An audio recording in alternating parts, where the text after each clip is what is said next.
दोस्तों नमस्कार।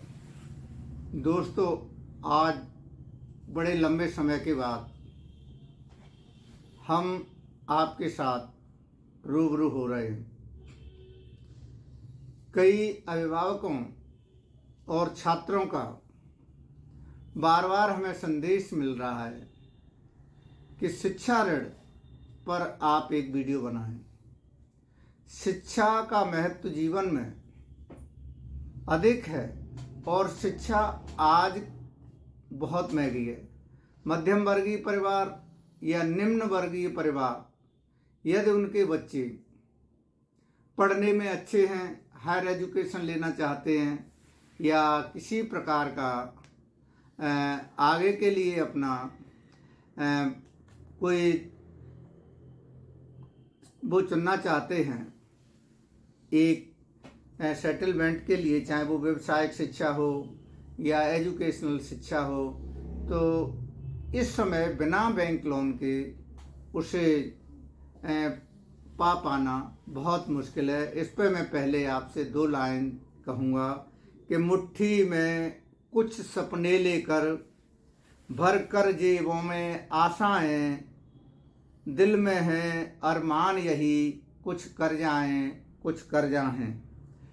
सूरज सा तेज नहीं मुझ में, दीपक सा जलता देखोगे, अपनी हद रोशन करने से तुम कब तक मुझको रोकोगे, तुम मुझको कब तक रोकोगे। तो ये उस स्टूडेंट में, गरीब परिवार के छात्र में भी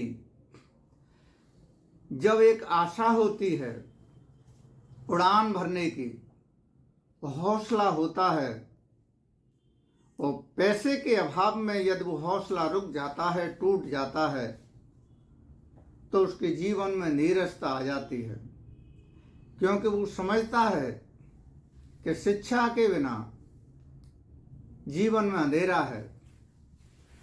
शिक्षा जीवन में एक रोशनी का काम करती है। जिस प्रकार अंधेरे में रोशनी मनुष्य को रास्ता दिखाती है, उसी प्रकार शिक्षा भी उसके जीवन में एक प्रकाश लाती है।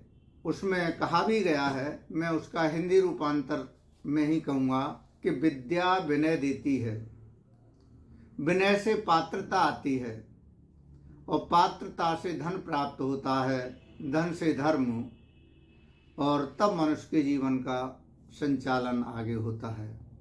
और ये एक ऐसी चीज़ भी है जो उसके जीवन में कोई एसेट्स उसे दे दो तो वो कहीं भी नष्ट हो सकता है, उसे भाई भी बांट सकते हैं, उसे चोर भी चुरा सकते हैं, वो कहीं अन्य भी हो जाता है। तो इसके लिए तो न तो भ्रात भाज्यम न तो चौर चौर्यम न तो भ्रात भाज्यम, न तो इसे चोर चुरा सकते हैं, न भाई बांट सकता है, न ये ले जाने में ही भारी है। ऐसे श्रेष्ठ विद्याधन हर छात्र ये चाहता है कि मेरे जीवन में उड़ान भरने के लिए होना चाहिए। साथियों, इसी कड़ी में आपको हम शिक्षा ऋण के बारे में बताते हैं। शिक्षा ऋण 2 प्रकार का ऋण होता है। एक तो हमारे वो छात्र जो इंडिया के अंतर्गत एजुकेशन ले रहे हैं, और एक वो छात्र जो इंडिया से बाहर एजुकेशन लेना चाह रहे हैं। जो व्यक्ति इंडिया के अंदर एजुकेशन लेना चाहते हैं उनको लोन की अधिकतम राशि 10 लाख रुपए है, और जो विदेश में शिक्षा लेना चाहते हैं उन्हें मैक्सिमम 20 लाख रुपए है। लेकिन कुछ एजुकेशनल कोर्सेज को देखते हुए और पेरेंटल प्रॉपर्टीज के वैल्यूज को देखते हुए इस लोन की मात्रा 1 करोड़ तक भी हो सकती है, जो विभिन्न प्रकार के उस पर डिपेंड करती है, पहलुओं पर। साथियों, शिक्षा का जो लोन है उसमें हमें क्या क्या रिक्वायरमेंट होती है, सबसे पहले बताएं।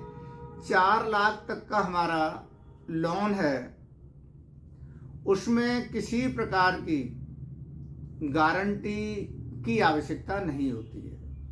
वो बिना किसी गारंटी के ही लोन स्टूडेंट्स के एडमिशन कार्ड, उसके आधार पर, लेटर के आधार पर, उसके सारे पेपर्स को देखते हुए और हम उसे प्रोवाइड कराते हैं, बैंकें प्रोवाइड कराती हैं। 4 लाख से ऊपर 7.5 लाख के लोन में उसमें ये होता है कि फादर को भी बारोबार बनाना पड़ता है। उसमें दोनों की लायबिलिटी होती है। फादर के भी इनकम टैक्स के रिटर्न और उनके डॉक्यूमेंट्स लगते हैं। उसमें फादर ने तो 7.5 तक के लोन में फादर को बारोबार बनाना पड़ता है और 7.5 से लेके 1 करोड़ तक के लोन में मॉर्गेज के अंतर्गत आता है। उसे अपनी प्रॉपर्टी, कोई भी प्रॉपर्टी ऐसी जिसे बैंक स्वीकार कर ले, हमें उसके साथ मॉर्गेज करनी पड़ती है। अब प्रश्न आता है कि हमें क्या क्या डॉक्यूमेंट्स चाहिए लोन हेतु। सबसे पहले स्टूडेंट्स के एजुकेशन सर्टिफिकेट, लोन इंटर के बाद किसी भी यूनिवर्सिटी शिक्षा के लिए, बीटेक, एमबीए या अन्य व्यावसायिक शिक्षा, मेडिकल की पढ़ाई के लिए या आईआईएम वगैरह में वो करने के लिए, अन्य व्यवसाय कोर्स करने के लिए, विभिन्न प्रकार के कोर्सों के लिए ऋण उपलब्ध कराया जाता है। उसमें स्टूडेंट्स के हाई स्कूल का सर्टिफिकेट, इंटर का सर्टिफिकेट, उनकी बर्थ सर्टिफिकेट, आधार कार्ड और एक वो लेटर जो प्रवेश हेतु की स्वीकार किया गया, प्रवेश की स्वीकारोक्ति हेतु जो लेटर विद्यालय द्वारा आपको प्रदान किया है, वो लेटर देना पड़ेगा। फादर के लिए फादर का आधार कार्ड, फादर के 3 साल के रिटर्न, पैन कार्ड, आधार कार्ड, ये डॉक्यूमेंट्स देने पड़ेंगे बैंक को। इसके अलावा यदि हमारा 7.5 लाख से ऊपर का लोन है तो मॉर्गेज करने के लिए हमें वो प्रॉपर्टी मॉर्गेज करनी पड़ेगी जो प्रॉपर्टी हमारी, उसके लिए मॉर्गेज बैंक उसे स्वीकार करता है कि ये प्रॉपर्टी बिल्कुल किसी भार युक्त नहीं है, कहीं पहले से मॉर्गेज नहीं है, उस प्रकार की प्रॉपर्टी को हम मॉर्गेज करेंगे। अब बात आती है कि लोन की अवधि क्या होगी। लोन की अवधि उसकी शिक्षा को समाप्त होने के 1 वर्ष बाद आपकी इंस्टॉलमेंट बनेगी। वो आप 10 वर्ष की भी बना सकते हैं और 15 साल की भी बना सकते हैं। इस तरह से आप उसको एजुकेशन, एक्चुअल में जब भी स्टूडेंट अपनी सर्विस करने लगता है तो उस सर्विस के टाइम से उसको लोन दिया जाता है कि वो आराम से अपने उसको निकालने लगे। यदि वो किसी प्रकार से उस इंस्टॉलमेंट को नहीं दे पाता है तब बड़े लोन में फादर की लायबिलिटी होती है। इसके अलावा प्रश्न,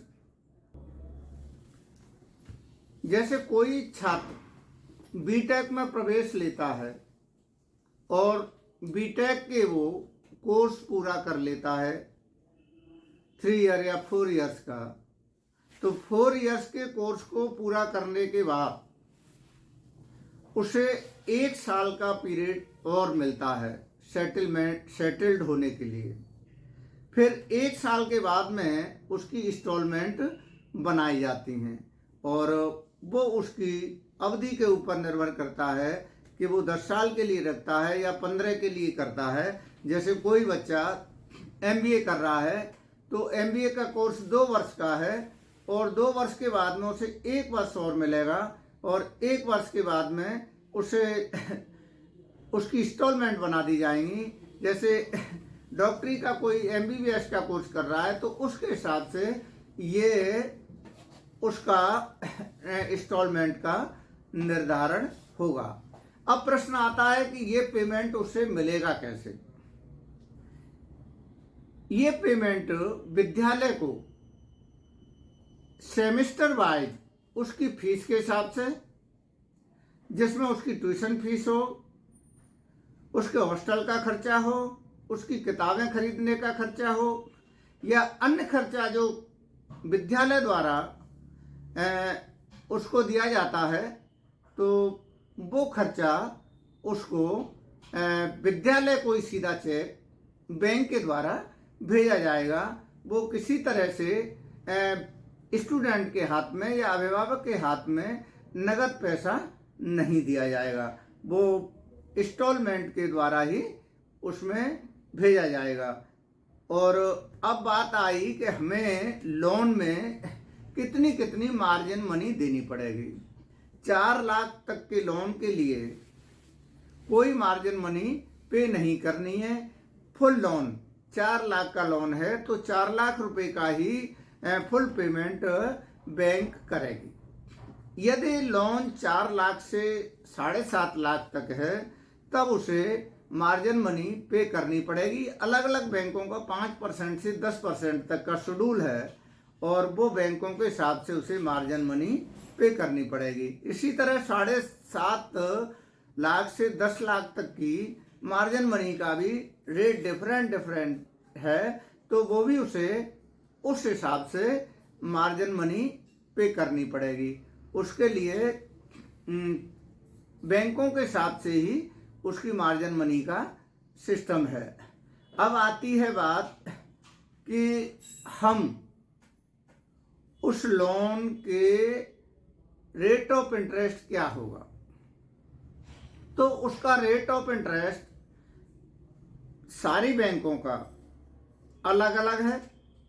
8.5% से लेके 10.5% तक का लोन बैंकों द्वारा लिया जाता है।